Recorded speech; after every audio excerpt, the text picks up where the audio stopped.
Well, hello everyone. Part 2. The reef tanks. The big ones. Well, big to some people, small to others. Both are 20-gallon Nuvo Fusion all-in-ones.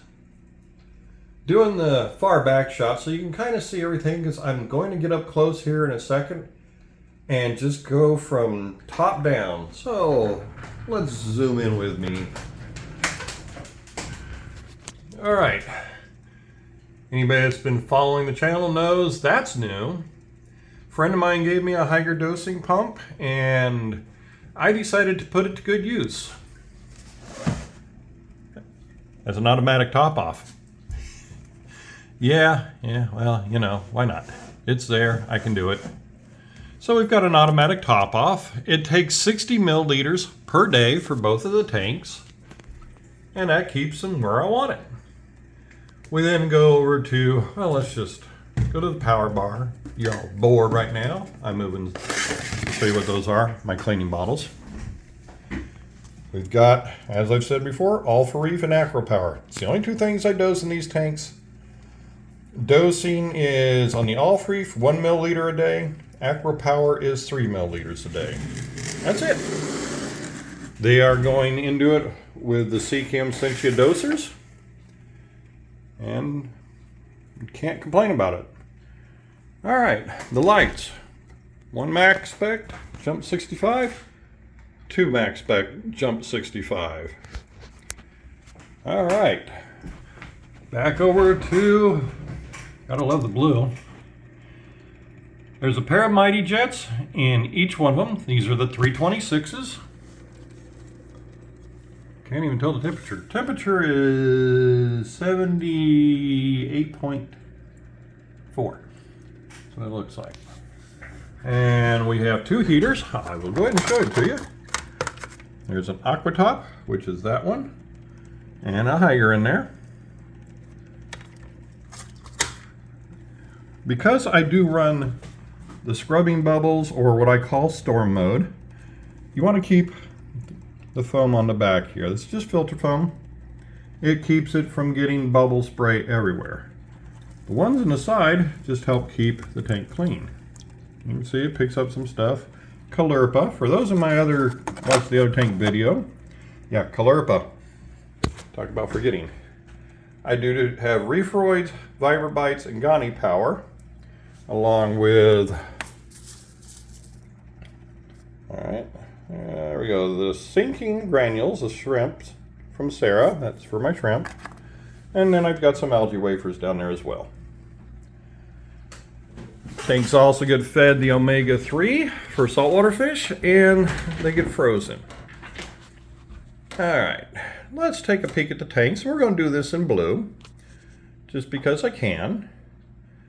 Give you an idea of how much difference it'll look in just a second. I'll put a filter over the camera. Why not? You can see everything's doing great. You know what? Let's go ahead and do the filter.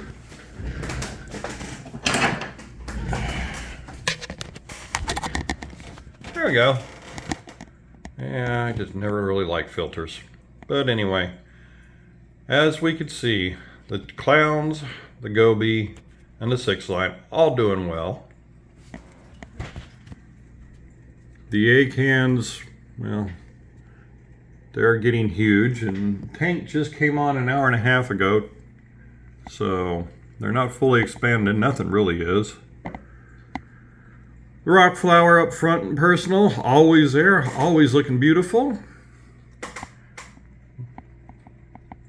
Take a brief look at the hammers, always doing good. Well, the Euphilia garden, I should say.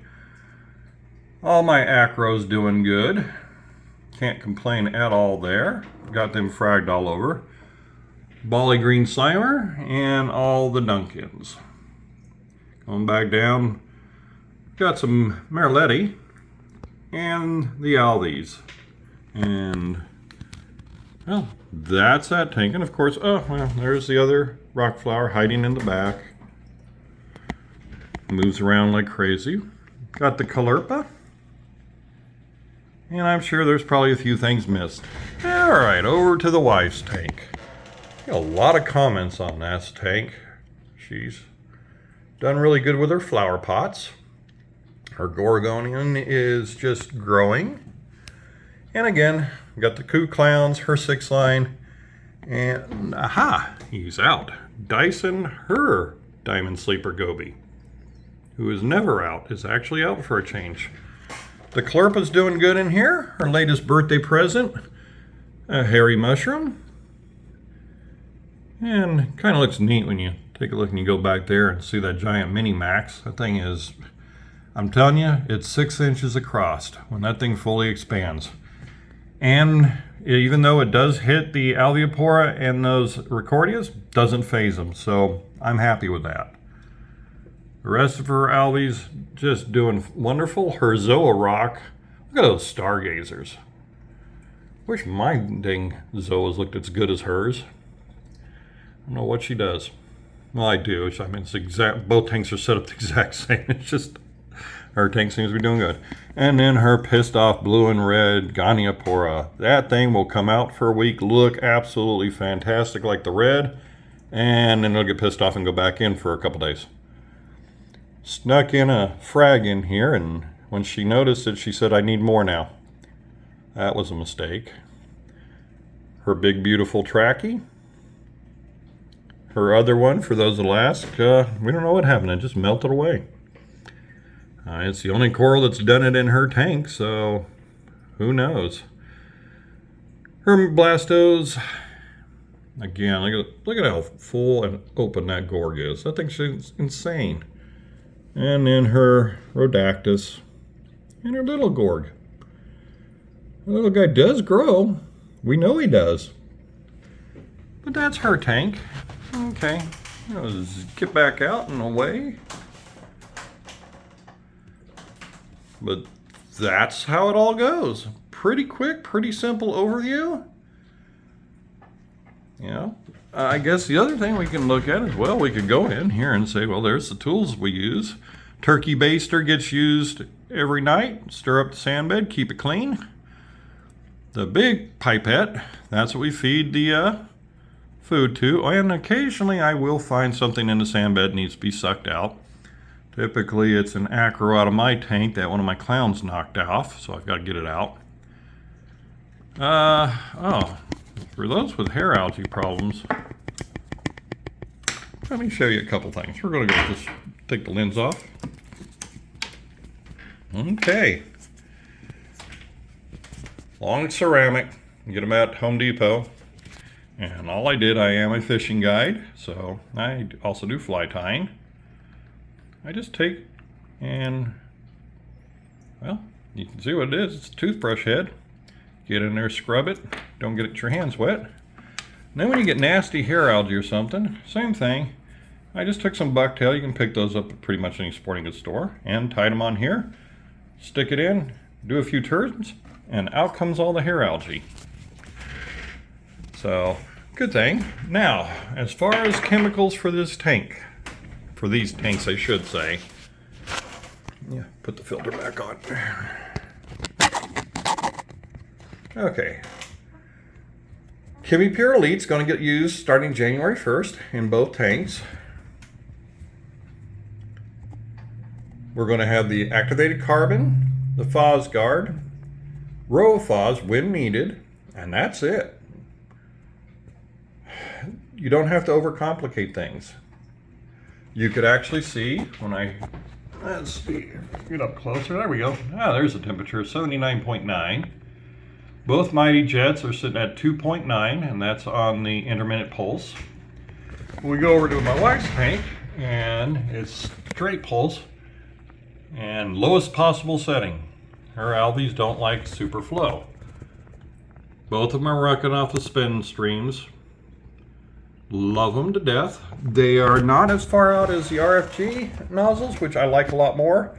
And also the RFGs with my Chlorpa, it would get in there. And when it gets in there, it's got to be unclogged. That's actually a really nice looking view of that tank. Let me see. Yeah, too much glare from the rest. But anyway, you can kind of see how everything is now. Back and back, back and back. So that's what it looks like when we get to sit in here and just relax and enjoy it. Hope you enjoyed the video. Hope it gives you some ideas for what to do with your tanks. That automatic top-off system, it's been kind of nice. I don't have to mess around with it. Took some figuring out to do how to do it though. But 60 milliliters a day in both tanks. Just a reminder, both of our tanks do have lids on them. So it does cut down evaporation a lot. Anyway, I hope you all have a great day and enjoy your tanks. See you next time.